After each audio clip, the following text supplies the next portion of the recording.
Bonjour à toutes et à tous. Je me présente, Maud Dufresne, notaire diplômée, et je vous souhaite la bienvenue au salon. L'achat d'un bien immobilier représente souvent pour un couple la concrétisation d'une vie à deux. Cet achat sera parfois suivi d'autres investissements immobiliers ou de toute autre nature, fait à deux ou non, financé à deux ou pas, au gré des opportunités. Il n'est pas rare au sein d'un couple que des flux financiers s'opèrent sans qu'ils soient tracés. Pour autant, la nature de votre union, selon si vous êtes concubin ou partenaire de Pacs, ou bien marié, va déterminer quelles sont les règles qui sont susceptibles de s'appliquer à votre situation, tant en ce qui concerne la composition de vos patrimoines respectifs que les conséquences de la fin d'une vie à deux. Voyons ensemble le sort de votre patrimoine au sein du couple, la manière dont il va être détenu et quelle protection il apporte aux survivants.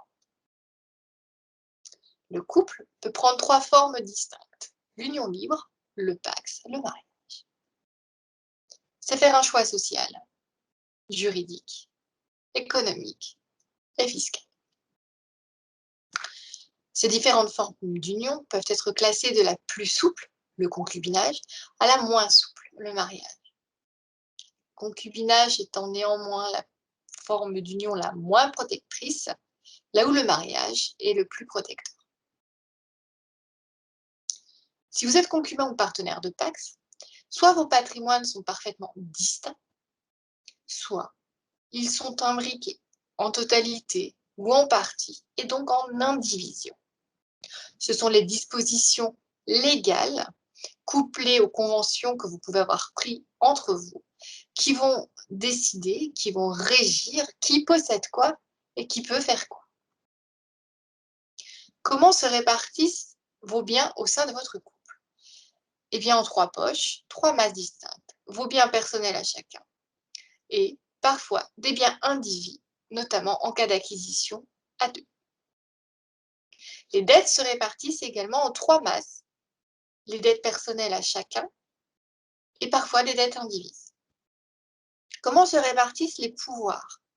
Eh bien, certains biens vont être soumis à une gestion exclusive par l'un seul d'entre vous, et d'autres biens vont être soumis à une cogestion avec le consentement des deux.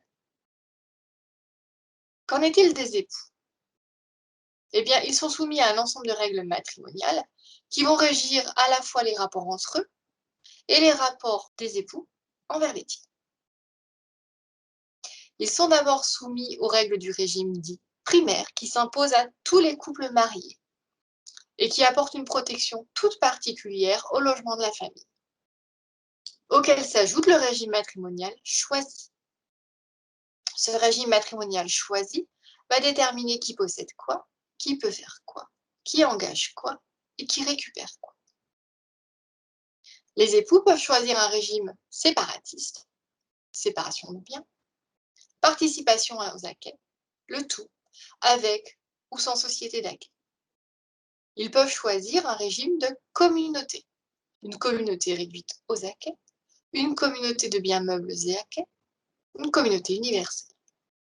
L'ensemble de ces régimes peut faire l'objet d'aménagements et d'avantages. À défaut de prise de disposition particulière par les futurs époux, eh bien le législateur va les placer sous le régime légal de la communauté réduite aux acquêts. Comment se répartissent les biens au sein d'un couple marié?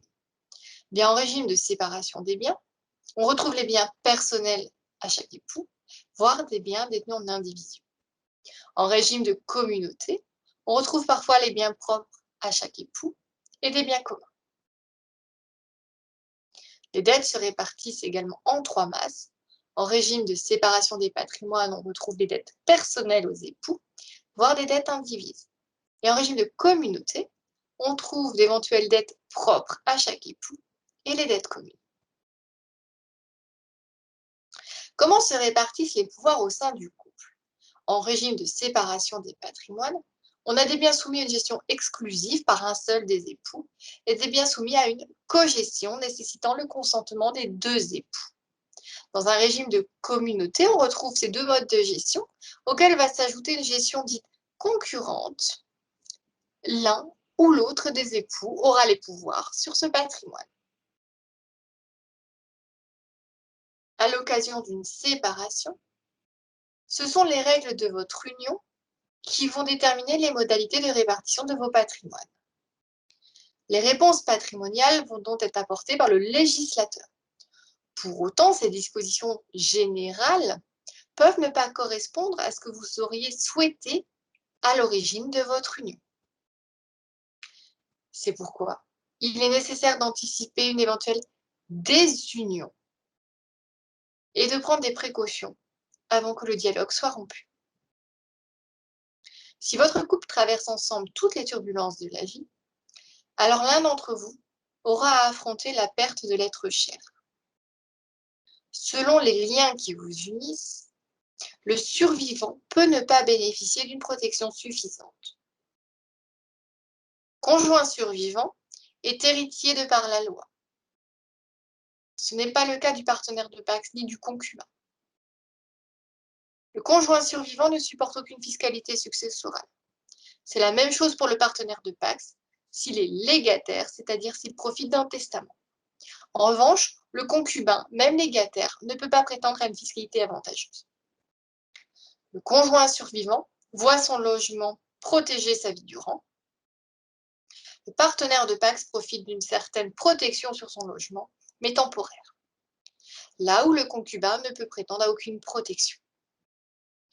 S'agissant de la pension de réversion, eh bien seul le conjoint survivant pourra y prétendre. Le sort du survivant va donc dépendre des règles de l'union, telles que définies par le législateur. Si ces règles ne semblent pas correspondre à ce que vous souhaitiez pour votre partenaire de vie, eh bien il faut prendre individuellement des dispositions précises et sur mesure. À défaut, la loi n'écartera pas un risque attaché à une propriété partagée, que l'on soit soumis au régime de l'indivision ou au démembrement de propriété. Et ces situations peuvent engendrer l'éclatement de votre patrimoine, voire des conflits familiaux. Vous l'aurez compris, il est important d'anticiper en ayant à l'esprit que vous êtes unique. Je vous souhaite une très bonne journée et je vous dis à bientôt.